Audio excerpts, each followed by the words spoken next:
hoy, el sermón se llama Enfocado en el Evangelio.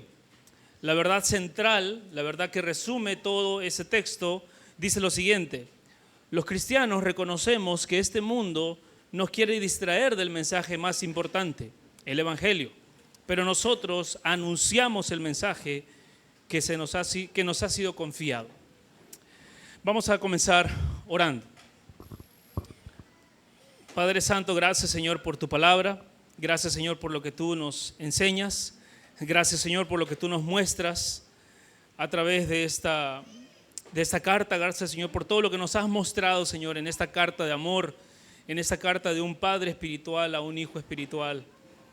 Gracias Señor por todo lo que hemos aprendido, no solamente por el impacto que tiene en nuestra persona individual y nuestra fe personal contigo Señor, sino también por el impacto que ha tenido esta carta en nosotros como una iglesia que está en ese crecimiento de ser una plantación. Gracias Señor porque esta carta ha sido esencial para enseñarnos cómo debemos conducirnos en tu casa, Padre Santo.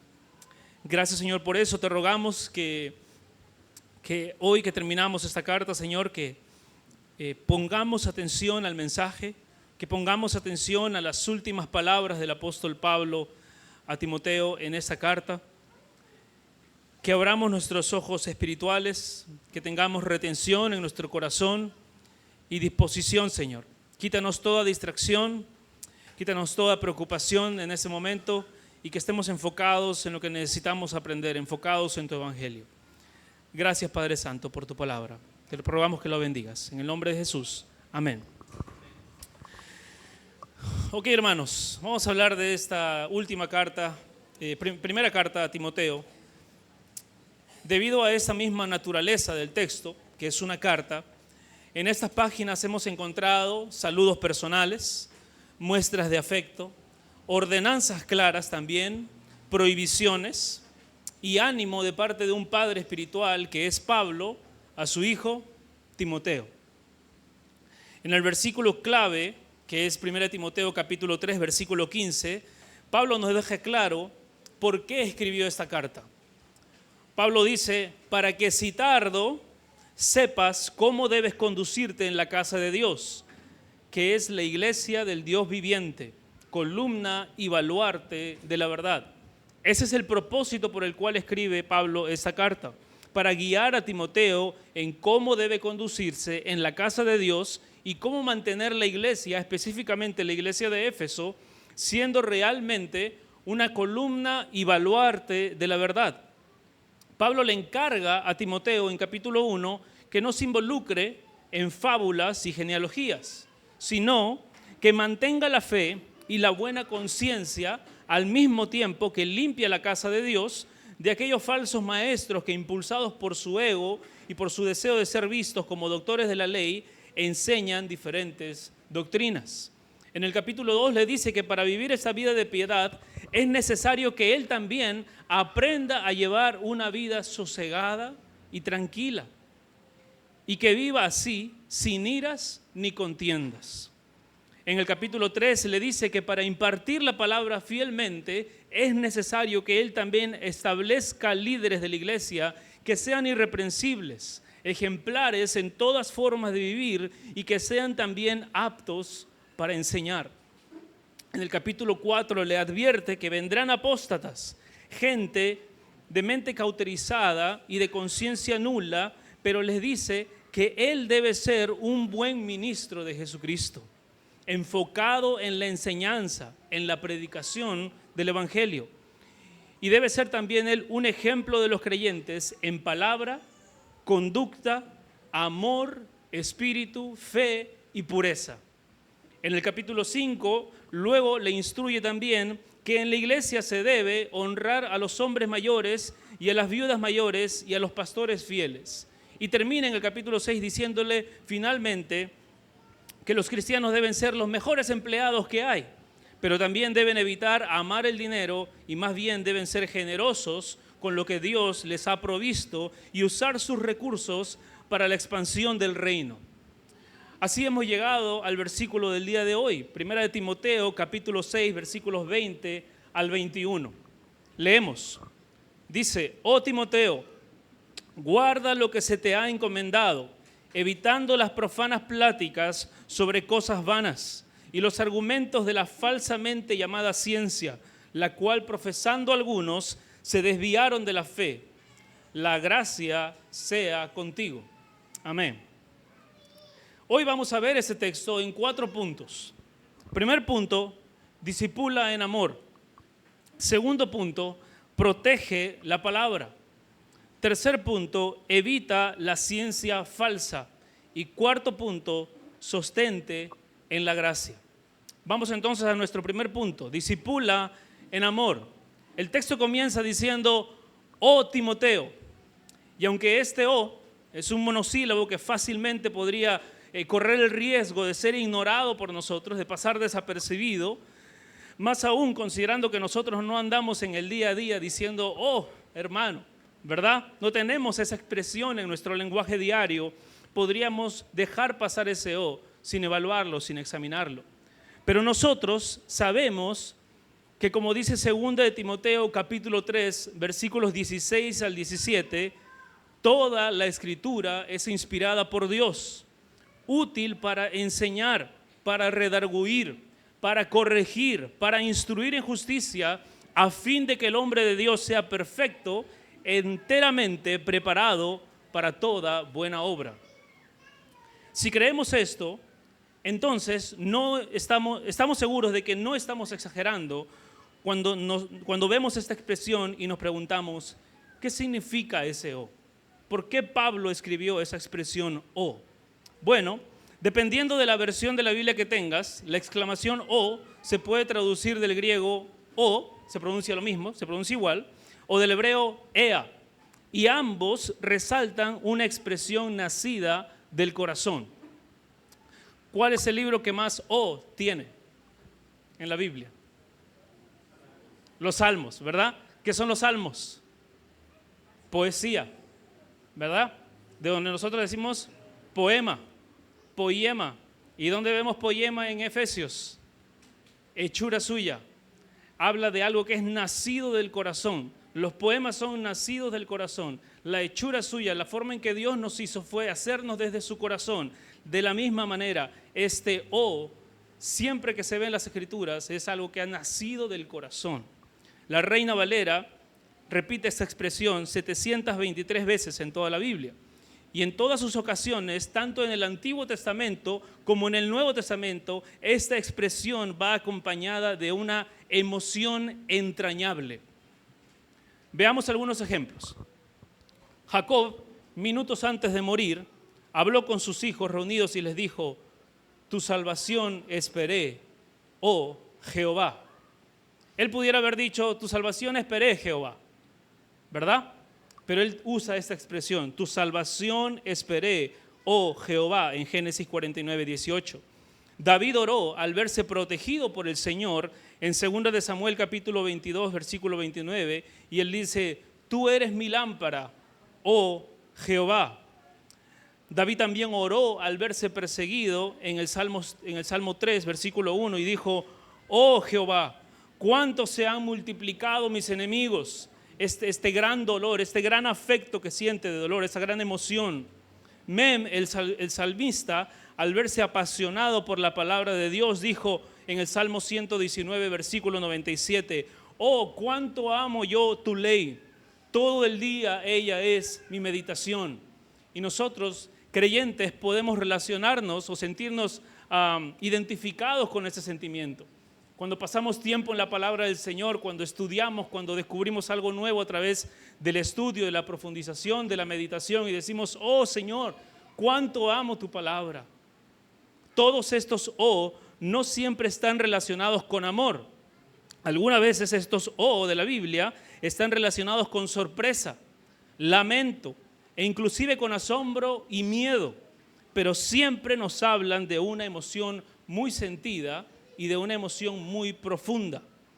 En Timoteo, este O nos habla de un afecto fraternal muy sentido.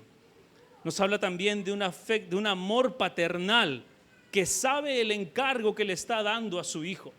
Es un hombre mayor, ya anciano, que sabe que dentro de poco va a ser encarcelado de nuevo y asesinado, y le está dando este mismo encargo a un joven. Sabe lo que le va a costar, y él dice: oh, Timoteo, quiero dejarte este encargo. Pero esto no es algo nuevo. Pablo se refiere siempre a Timoteo con afecto. Antes de este hay muchas expresiones de afecto. Pero antes de ver las expresiones de afecto de Pablo a Timoteo en sus dos cartas, quiero leerte algo sobre la amistad, algo que dice Aristóteles. Aristóteles decía que una amistad verdadera y madura tiene 3 características. Ok, por si acaso Aristóteles no era un apóstol, no era un discípulo, era un filósofo, ¿ok? Pero Aristóteles decía esto acerca de la amistad. Él decía que tiene 3 características: una buena amistad, un anhelo de pasar tiempo juntos. Segundo, un anhelo de trabajar en algo juntos, de producir algo juntos. Y también una admiración mutua. Con eso en mente, veamos cómo Pablo se dirige a Timoteo, con palabras afectuosas que nos evidencian un gran amor, una gran amistad, un amor de un padre hacia un hijo. Van a poder ahí ver un anhelo de pasar tiempo juntos, un anhelo de trabajar en algo juntos y una admiración mutua. Mira lo que dice en Filipenses capítulo 2, versículo 20, cuando Pablo está recomendando a Timoteo para que vaya a la iglesia en Filipos. Él dice: pues a ninguno tengo del mismo ánimo y que tan sinceramente se interese por vosotros. Pablo reconocía que Timoteo era especial. Él admiraba a Timoteo. Él decía: no hay nadie como él. Es mi amigo, es mi hijo, y a él les quiero entregar. En la primera carta a Timoteo, en el capítulo 1, versículo 1, le dice: mi verdadero hijo en la fe. En capítulo 1, versículo 18, le dice: mi hijo Timoteo. ¿A quién le dices hijo tú?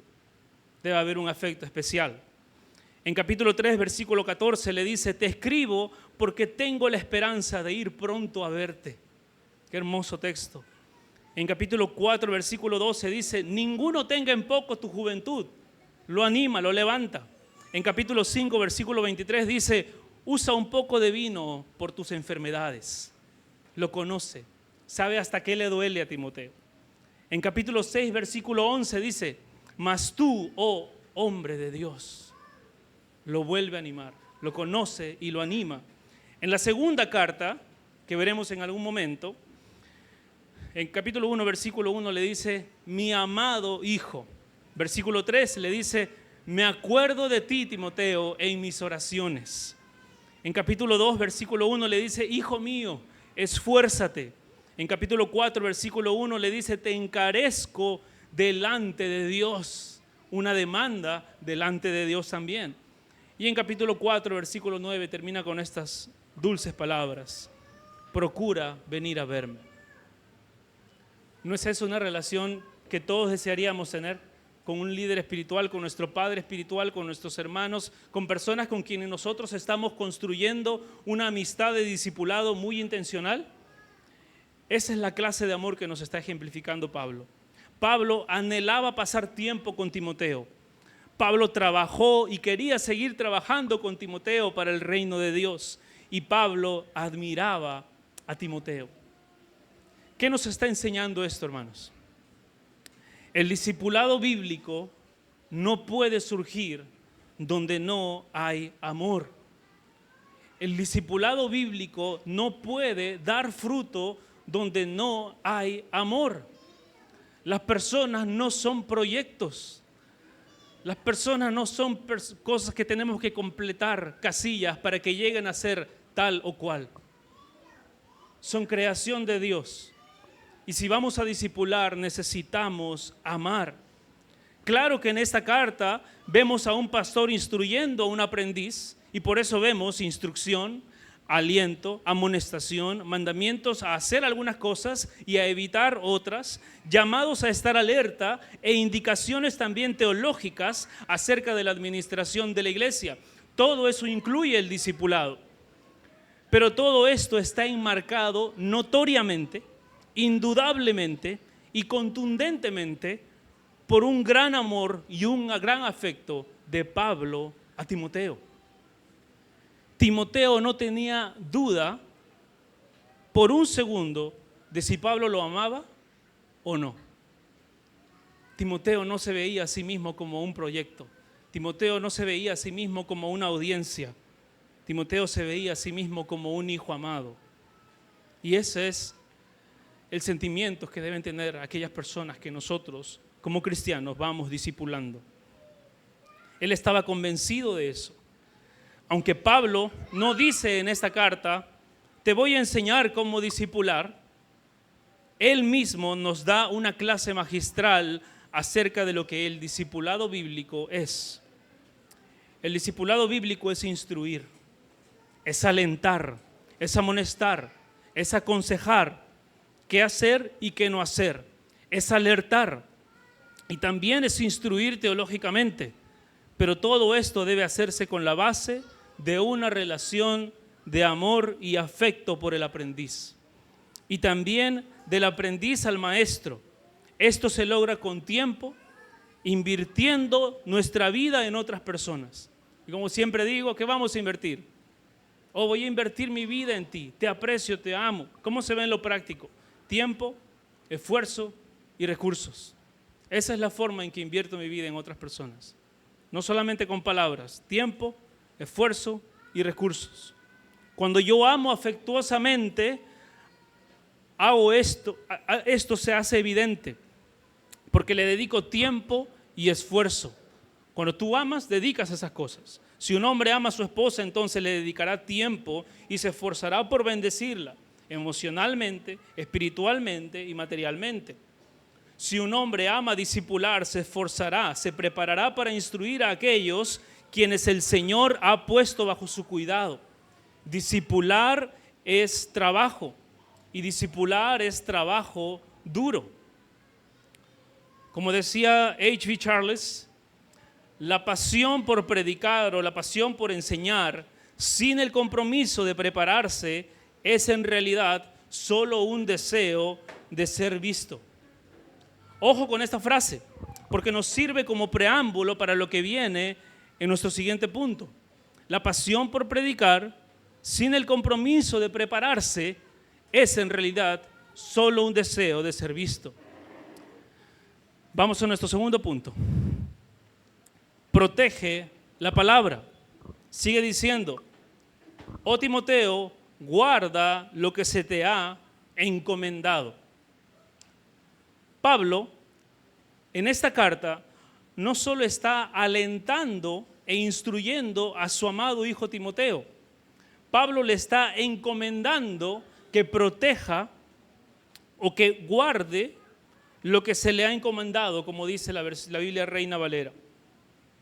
A veces pensamos que guardar la palabra significa entonces salir y ver por ahí quiénes se están oponiendo a la palabra. Vamos a comenzar unos debates y empezar a enfrentarlos y empezar a atacarlos. Pero Pablo no está animando a Timoteo a hacer eso.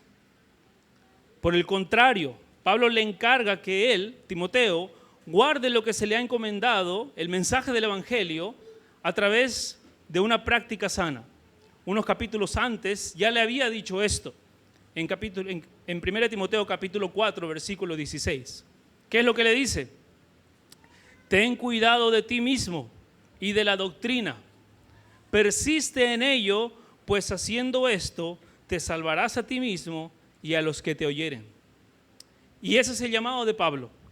Protege el mensaje que se está predicando en la iglesia. Recuerden que esta es una carta. Es una carta para que Timoteo sepa cómo conducirse en la casa de Dios. Y una de sus obligaciones es guardar el mensaje del Evangelio, proteger el mensaje que se está dando. Esta palabra guardar viene de un verbo muy interesante. Generalmente no vamos a los verbos griegos, pero ese verbo abarca algo que nos da un mejor entendimiento en cuanto al texto. El verbo es filazo, que significa custodiar, vigilar y proteger desde el área activa, desde lo que yo puedo hacer. Custodiar el mensaje, proteger, vigilar. Pero también desde el área donde yo me tengo que someter, ese texto esta palabra filazo significa también conformarse a, contenerse uno mismo en, someterse a. ¿Se dan cuenta?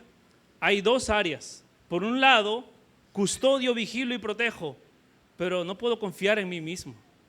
Tengo que cuidarme de mí mismo. Así que también tengo que conformarme a y someterme al texto. Así que este verbo no solo aplica para esas cosas prácticas, sino también para mandarme a que yo también me someta. Incluso aplica a Timoteo mismo. Pablo lo que le está diciendo es: Timoteo, no solo custodies, vigiles y protejas el mensaje del Evangelio, sino también tú mismo confórmate al Evangelio y debes contenerte a ti mismo en este mensaje del Evangelio. Timoteo, ten cuidado de ti mismo, de la doctrina, persiste en ello, pues haciendo esto te salvarás a ti mismo y a los que te oyeren. Hermanos, entonces, ¿por qué Pablo le está diciendo eso a él y por qué también nos es útil a nosotros? Y la verdad es que todos tenemos un legalista dentro y todos también tenemos un ser complaciente dentro de nosotros que quiere distorsionar el Evangelio. En parte, esa es una de las razones por las cuales la preparación de un sermón, enseñanza o discipulado es esencial. Aunque nuestro esfuerzo no garantiza perfección, la improvisación y la confianza en uno mismo sí nos pone al filo de añadir o quitar al texto, al mensaje del Evangelio, y entonces poder discipular de una manera errónea. Si vas a discipular, o mejor dicho, cuando discipules, ya que todos estamos llamados a discipular, debemos asegurarnos de prepararnos. Debemos asegurarnos de conocer la palabra de nuestro Dios. Asegúrate de custodiar, de vigilar, de proteger el mensaje del Evangelio. No solo de los falsos maestros, sino de ti mismo y de tus propias filosofías, de tus propias inclinaciones. Y confórmate a esforzarte por contenerte a ti mismo. Establece en tu vida un patrón de fidelidad al mensaje del Evangelio. Pero así como Pablo le manda a Timoteo que haga algo, guarda lo que se te ha encomendado, también le dice que evite algo. Y ese es nuestro tercer punto. Tercer punto, evita la ciencia falsa. En 1 Timoteo, capítulo 6, versículo 21, dice: Oh Timoteo, guarda lo que se te ha encomendado. Evita las profanas pláticas sobre cosas vanas y los argumentos de la falsa llamada ciencia, la cual profesando algunos se desviaron de la fe. Aunque Pablo la llama ciencia falsa, esto puede ser reconocido en nuestros tiempos como el pseudo-intelectualismo. A eso le llamaban la ciencia falsa. El pseudo-intelectualismo está muy de moda en nuestros tiempos. Creo que todos somos tentados a caer en el pseudo-intelectualismo cada día en nuestras vidas. Ahora, ¿cuáles son las características de una persona que ha abrazado el pseudo-intelectualismo? Él o la pseudo-intelectualista siempre piensa que está en lo correcto. Busca impresionar, no informar. No se compromete con un trabajo intelectual de verdad, solo lo suficiente para verse como conocedor. Ellos usan su conocimiento como armas para ganar batallas y debates. Ellos añaden temas irrelevantes a las conversaciones solo para demostrar que conocen de temas variados. A ellos les encanta comenzar pleitos y debates de temas candentes. Ellos siempre tienen algo que decir acerca de todos los temas. Ellos siempre tienen algo que decir acerca de todos los temas. Ahora, ¿no es eso lo que vemos en nuestra generación? ¿No es eso lo que vemos en nuestro diario vivir? En los tiempos de pandemia, ¿Qué pasaba con toda la gente? Todos eran expertos en vacunas, procesos de salud, procesos de evaluación de vacunas, mutación del ADN, fuente, TikTok, ¿no? Reels, posteos, Twitter.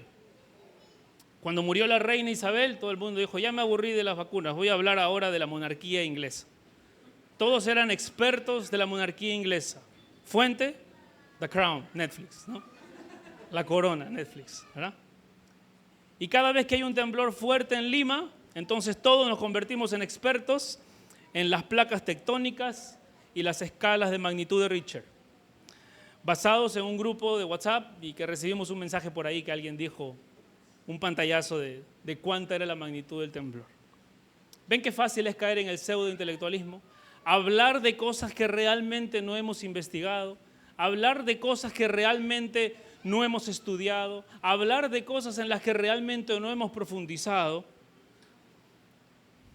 con los temas tan simples como una monarquía, como un temblor pasajero. Eso no afecta a nadie.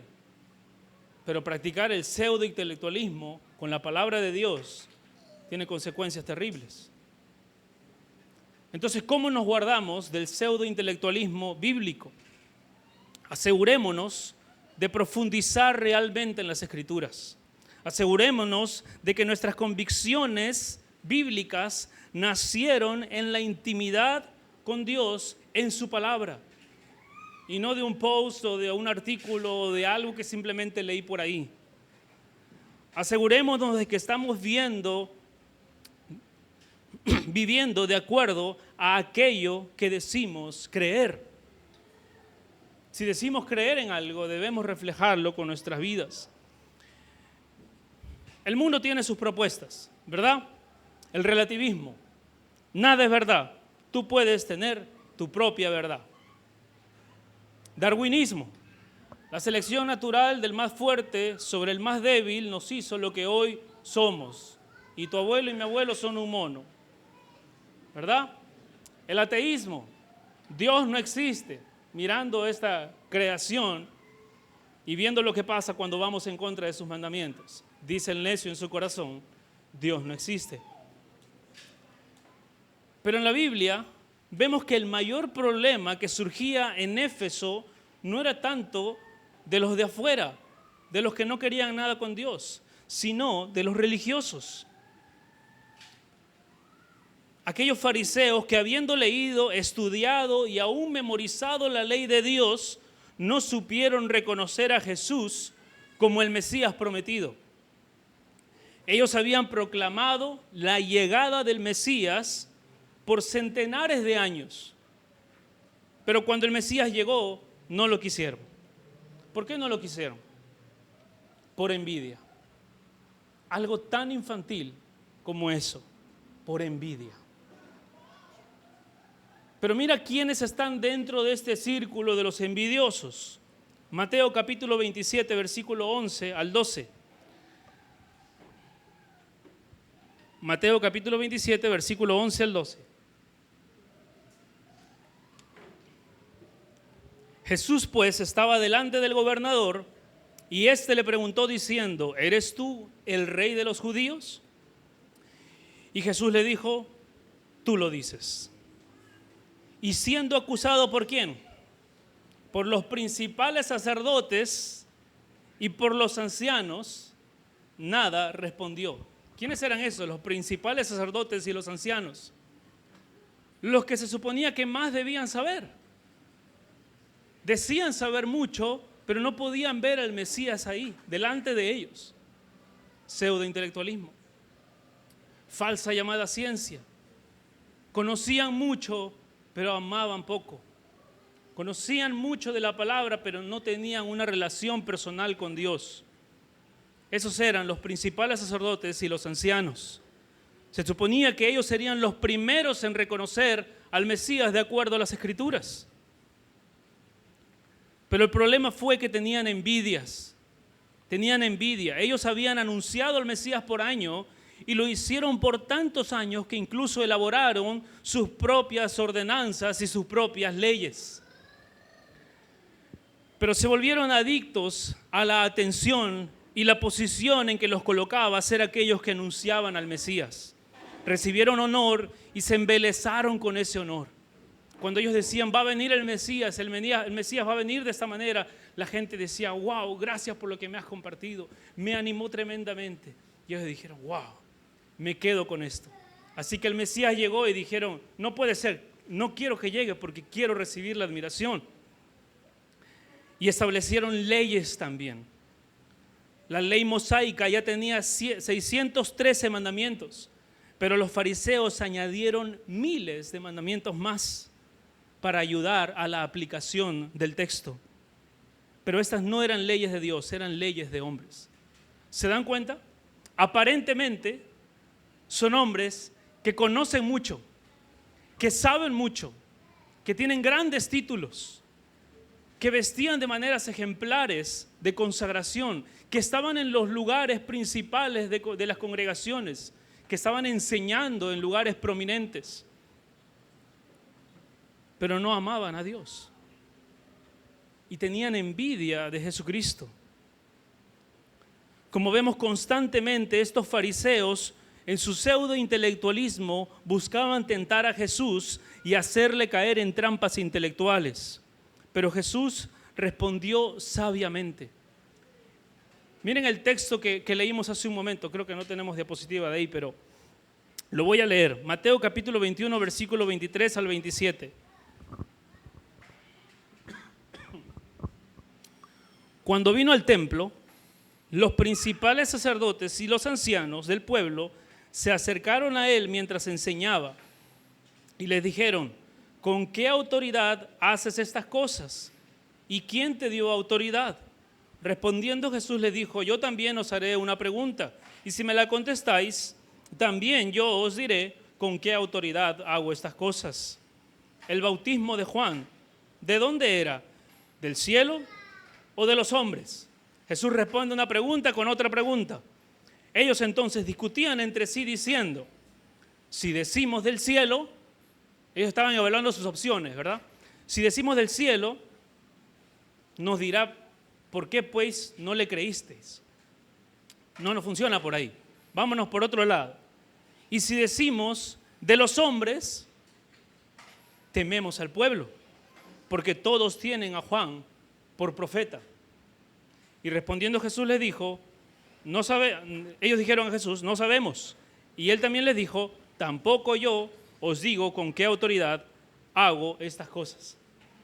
Ahora presten atención a la preocupación de estos hombres. Ellos dicen, si decimos del cielo nos dirá, ¿por qué pues no le creísteis? Y si decimos de los hombres, tememos al pueblo, porque todos tienen a Juan por profeta. Su preocupación no era ser fieles a la Escritura. Su preocupación no era, ¿qué dice el Pentateuco? ¿Qué dice la Escritura? Para someternos a la Escritura. No. Su preocupación no era ser fieles a la palabra de Dios, honrar a Dios ni a su palabra. Su preocupación era su reputación y su audiencia. No querían perder la reputación que tenían de los que saben todo. No querían perder su audiencia y por eso prefirieron el silencio. Por eso hacen todo lo que hacen. El pseudo intelectual busca formarse una reputación de conocedor, santo e influyente, pero ni conoce, ni se santifica, ni es influyente. No ama la palabra de Dios y tampoco ama al pueblo de Dios. Estos son los hombres de los que Pablo le dice a Timoteo que tenga cuidado. ¿Recuerdan 1 de Timoteo capítulo 1, versículo 3 al 7? Le dice, como te rogué que te quedases en Éfeso cuando fui a Macedonia, para que mandases a algunos que no enseñan diferente doctrina, ni presten atención a fábulas y genealogías interminables que acarrean, ¿qué cosa? Disputas, más bien que edificación de Dios que es por fe. Así te encargo ahora, pues el propósito de Dios El propósito de este mandamiento es el amor nacido de corazón limpio y de buena conciencia y de fe no fingida. Eso es lo que tienen todos los pseudointelectuales. Una fe fingida, un corazón no limpio, una conciencia sucia, de las cuales cosas, desviándose algunos, se apartaron a vana palabrería. Estos hombres. Y queriendo ser doctores de la ley, sin entender ni lo que hablan ni lo que afirman. Estos son los pseudointelectuales, aquellos que quieren ser vistos como doctores de la ley, o dicho modernamente, quieren ser vistos como o considerados como los policías bíblicos, que pueden señalar los errores de todos menos los suyos. Ahora, no digo, hermanos, que la teología no sea una ciencia exacta y que requiera precisión y exactitud. Claro que sí, debemos ser cuidadosos de esto y velar por ser buenos intérpretes bíblicos. Pero el deseo de los hombres, de estos hombres, no es la precisión teológica, es ser vistos como los doctores de la ley. Ellos no están velando por la palabra, están velando por su reputación. Por eso que los principales sacerdotes y ancianos tenían envidia de Jesús, porque la gente decía que él enseñaba ¿cómo? Con autoridad. Y además de eso, ellos se daban cuenta que Jesús los amaba. Y eso es algo que el pseudointelectual no tiene. No puede enseñar con autoridad y no ama a quienes enseña. Hoy en día también es muy fácil caer en un pseudointelectualismo teológico. Se puede decir que se creen muchas cosas, pero no hay profundidad real ni convicciones verdaderas. Por ejemplo, ¿cuántos amamos las 5 solas?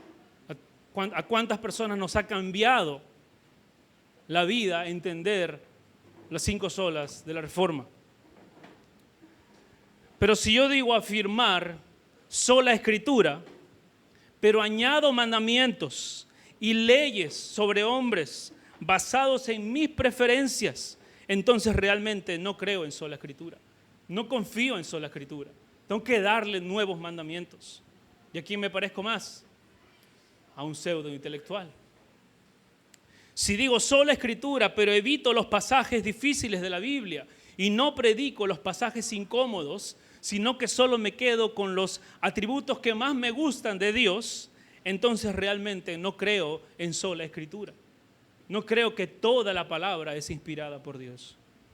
Si digo sola fide, salvación solo por la fe, pero le añado obras, servicio eclesiástico y la comprensión de conceptos y sistemas teológicos como esenciales para la salvación, entonces no creo en salvación solo por fe. Creo en una salvación que corresponde a un sistema de creencias teológicas, espirituales, que tienen que estar comprobadas y examinadas para entonces poder afirmar tu salvación. Si digo solos Cristos, la salvación solo por Cristo, pero dudo maliciosamente y orgullosamente de la genuinidad de la salvación de todo aquel que no concuerda con la precisión de mis creencias, con mi sistema teológico, porque no conoce los autores que yo conozco, y peor aún, por si no congrega donde yo congrego, entonces no creo en salvación solo por Cristo, sino que creo en salvación solo si están de acuerdo con mi sistema teológico y mi razonamiento. Solo Cristo es salvación solamente por Cristo. Y Cristo salva, independientemente de cuál sea nuestra corriente teológica. Si digo sola gracia, salvación solo por gracia, pero me considero a mí mismo como perfecto, infalible, que nunca acepta un error, que no puede o sabe pedir perdón, ni ofrecer disculpas bajo ninguna circunstancia, entonces tengo una teología rara, en la que pienso que todos los demás son pecadores, pero que yo soy limpio y sin pecado y sin falla. Entonces todos necesitan gracia, pero yo no. Nada más lejos que la verdad. Si digo soli deo gloria, amén, soli deo gloria, todo sea hecho para la gloria de Dios, pero demando que me sirvan, que solo yo debo ser el único maestro, que solo las cosas deben hacerse como yo las quiero y en mis formas. Si demando que todo sea, nazca y crezca bajo mi supervisión y dentro de mi pequeño reino, entonces no creo en hacer todas las cosas para la gloria de Dios, sino que amo más a mi propia gloria. Hermanos, siempre les digo, Perú no va a ser alcanzado solamente por gracia y verdad. Necesitamos unirnos a otras iglesias, congregaciones, y no siempre van a pensar igual que nosotros. Tendrán algunas diferencias, pero Dios está obrando en todos lados, hermanos. No podemos limitar a Dios a que tengan todos nuestras mismas convicciones para que entonces le sirvan y le den gloria. Este es el corazón de los pseudointelectuales, de los que se entremeten en profanas pláticas sobre cosas vanas y los argumentos de la falsamente llamada ciencia. Y como consecuencia, debido a su propio ego, al abrazar este deseo de ser reconocidos, de ser considerados como los doctores de la ley, ese deseo de ser vistos, entonces se desvían de la fe. ¿Por qué se desvían de la fe? Porque cambiaron lo que en un momento fueron convicciones sanas por herramientas para enriquecerse, para formarse una buena reputación y hacerse conocidos como los defensores de la ley. Como decía Spurgeon, el que sirve a Dios por dinero, mañana puede servir a otro Dios siempre y cuando sea un mejor postor. Entonces, ¿cuál es el mandamiento que le da Pablo a Timoteo de acuerdo a ellos, de acuerdo a estas personas? Le dice, respóndeles, gánales sus argumentos y haz un canal de YouTube donde los ataques todos los días. Y no te olvides de monetizar tus videos, Timoteo. No. ¿Qué es lo que le dice? Evítalos. Evítalos. ¿Y qué debe hacer ese cambio? Segunda de Timoteo capítulo 2, Segunda de Timoteo capítulo 4, versículo 2. ¿Qué debe hacer en cambio Timoteo? Predica la palabra. Insiste a tiempo y fuera de tiempo. Redarguye, reprende, exhorta con mucha paciencia e instrucción. La forma en que batallamos contra la predicación falsa es siguiendo el ejemplo de Pablo. Ama a los que discipulas, predica la palabra y evita las discusiones necias. Por eso el Señor le dijo a estos hombres, no les respondo, más bien déjenme darles una ilustración de cómo aquellos que no se sienten tan superiores como ustedes, las rameras y los cobradores de impuestos, van a ser los que van a entrar al reino de los cielos. Jesucristo se enfocó en predicarles el evangelio, no en responder a todas sus preguntas. Ahora, ¿por qué Pablo le dice evita esas cuestiones necias? Porque ellos están embelesados en su ego. Hermanos, ellos saben la Escritura y la saben tanto que pueden torcerla para su propio beneficio. Pablo dice, no pierdas tiempo con ellos. Enfócate en el evangelio, no en los debates con los falsos maestros. Si algo los va a convertir a ellos, si Dios tiene gracia y misericordia con ellos, va a ser tu predicación del evangelio, no que les respondas todas sus preguntas. Ahora, esto no significa, hermanos, que no hay un lugar para la apologética. Sí, usemos la apologética para prevenir la falsa enseñanza y para ayudar a las personas a entender mejor las corrientes filosóficas de este mundo y cómo la Biblia prevalece sobre ellas. Pero no todo es apologética. Nuestro llamado no es a clarificar las falsedades de los falsos, sino a predicar la palabra de verdad al pueblo de Dios. Ese debe ser nuestro énfasis. Ese debe ser nuestro énfasis. Predica la palabra. No perdamos tanto tiempo, hermanos, en debates, en discusiones, en peleas que no ayudan para nada. Conoce el evangelio, estudia el evangelio, profundiza en el evangelio y comparte el evangelio. Dios salva a través de ¿qué? de la clarificación ante los apóstatas.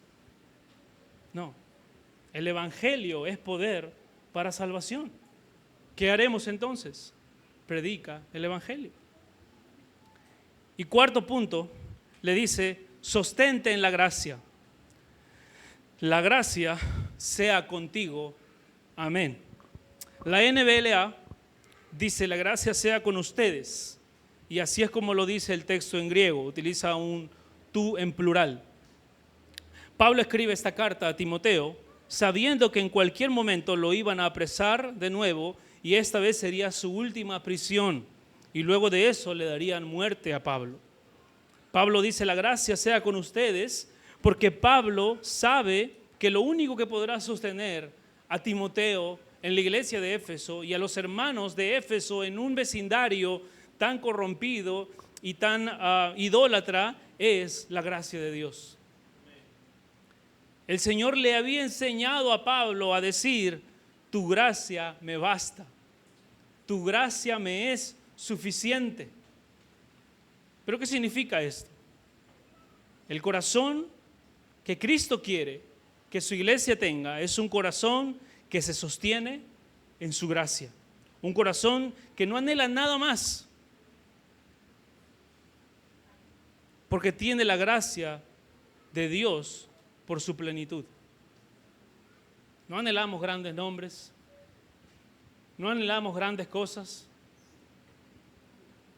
que no correspondan a lo que Dios quiera darnos. No anhelamos tomar esas posiciones y vernos tentados como estos pseudointelectuales al involucrarnos en otra cosa que no sea la predicación del Evangelio. No nos desenfoquemos, enfócate en el Evangelio, porque otras cosas te pueden desenfocar. Persevera en eso, y si Dios quiere que lleguemos a más personas, si Dios quiere que estemos en otro lugar, que alcancemos plataformas, que plantemos 100 iglesias, que Dios lo haga, pero a través de la predicación del Evangelio y no a través del empuje, de la insistencia o de la manipulación del hombre. Hermanos, hermanas, discipulemos en amor, tal como lo hizo nuestro Señor Jesucristo, quien conociendo el corazón de cada individuo que le seguía, los amó y tuvo compasión de ellos porque los vio como ovejas que no tenían pastor. Amemos porque cuando amamos nuestras lecciones, porque cuando nosotros no amamos, nuestras lecciones son simplemente como un tambor ruidoso. Donde no hay amor, todo llega a ser como un címbalo que resuena o como un tambor molestoso. Amemos porque Dios es amor y porque Dios ama a su pueblo. Hermanos, también protejamos el mensaje que se nos ha encomendado. ¿Cómo lo protegemos? Predicando el Evangelio, predicando la palabra. Predicamos la palabra porque es solo por medio de la palabra que los hijos de Dios son santificados, no por medio de los debates. A veces hemos gastado tanto tiempo en debates interminables y como fruto de eso hemos cosechado muchos hombres, mujeres, jóvenes y jovencitas que tienen argumentos muy contundentes para defender su fe, pero no tienen una vida en santidad. Por eso el Señor Jesús dijo, santifícalos en tu verdad, tu palabra es verdad. Predica la palabra, eso santifica al pueblo. Evitemos la ciencia falsa. Evitemos estas argumentaciones necias. Digámosles no a nuestro ego que quiere responder todas las preguntas y dejemos que Cristo y su palabra sean los protagonistas en la enseñanza de su palabra. Y sostengámonos en la gracia, Iglesia Bíblica, gracia y verdad. Porque solo cuando nos sostenemos en la gracia podemos dar gracia también a los demás. Los corazones fríos, los corazones duros evidencian que no están confiando en la gracia del Señor, sino en la fortaleza propia. El mundo sufre por su pecado. El mundo sufre porque ha creído la falsa idea de que puede rebelarse contra el Dios que gobierna este mundo, vivir en sus pecados y no experimentar las consecuencias terrenales y eternas de esos hechos. El mundo sufre porque ignora la palabra de Dios. El mundo sufre porque ama su pecado y porque no tiene a Cristo como su pastor. No perdamos el tiempo en debates interminables mientras el mundo no conoce el Evangelio. Predica la palabra, predica el Evangelio, dile a los perdidos que hay esperanza. Dile que Dios los amó tanto, que envió a su Hijo al mundo para que todo aquel que en Él crea no se pierda, sino que tenga vida eterna. Predícale que Dios resucitó al Señor Jesucristo, que fue limpio, sin mancha y sin pecado, que Él está a la diestra del Padre ahora, intercediendo por nosotros y también preparando morada para cada uno de sus hijos. Predícale que hay un mandamiento de Dios que dice que todos nos debemos arrepentir de nuestros pecados para poder ser salvos. Y que también dice que debemos creer en Él, que se arrepientan de sus pecados y abandonen sus pecados y que crean que solo en Cristo hay salvación y que solo Cristo puede cambiar sus vidas. Que no es labor de ellos en este momento pensar en cómo voy a cambiar mi vida primero antes de ir a la iglesia o antes de entregar mi vida a Cristo, sino que Cristo hace ese cambio cuando nosotros nos arrepentimos. Él nos da el poder de su Espíritu Santo y transforma nuestras vidas. Y diles que si ellos no han creído, que tú ruegas a Dios porque ellos puedan orar con el salmista del Salmo 16, versículo 11. Me mostrarás la senda de vida, en tu presencia hay plenitud de gozo, delicias a tu diestra para siempre. Hay un mundo afuera perdiéndose sin Cristo y están mirando hacia la iglesia y muchas veces ven solamente gente peleándose, atacándose, y ellos dicen: ahí no quiero entrar. Esos están que se pelean por todos lados, se acusan entre ellos mismos de hipócritas, se atacan porque no están en uniformidad. ¿Sabes qué? Mejor no me invites a ese lugar. Eso no es la iglesia que refleja a Dios. La iglesia que refleja a Dios trabaja en unidad, a pesar de nuestras diferencias, en reconciliación, y sale al mundo a anunciar y predicar el mensaje que nos ha sido encomendados. Ese es el mensaje de Pablo a Timoteo. Oremos. Padre Santo, gracias, Señor, por tu palabra. Padre Santo, gracias, Señor, por lo que tú nos muestras, Señor, en cada pasaje de la Escritura. Perdónanos, Señor, porque nos hemos enfocado en otras cosas, porque perdemos el tiempo en debates interminables. Ayúdanos, Señor, a ver hacia afuera y darnos cuenta, Señor, de cómo sufre este mundo que no te conoce, cómo sufren las consecuencias de no tenerte a ti como pastor, cómo sufren, Señor, al ganar lo que este mundo les ofrece, pero estar listos para perder su alma. Y ayúdanos, Señor, a salir ahí, salir a ellos y compartirles de tu gracia, Señor, compartirles de tu misericordia, de tu gran amor, pero también, Señor, de tu justicia, de que un día vendrás, Señor, en un juicio y que solamente aquellos que estamos en Cristo podremos entrar al reino de los cielos que tú has preparado con tu gracia para nosotros. Gracias, Señor, porque eres tú quien nos sostiene, no nuestros propios hábitos o disciplinas, sino que eres tú quien nos sostiene por tu palabra, Señor. Tu palabra, Señor, nos alimenta, nos anima, nos instruye, nos redarguye, Señor. Y te agradecemos, Señor, por esa palabra preciosa que has dejado en nuestras manos. Ayúdanos, Señor, a enfocarnos en ese mensaje y predicar solamente y nada más que tu palabra. En el nombre de Jesús oramos.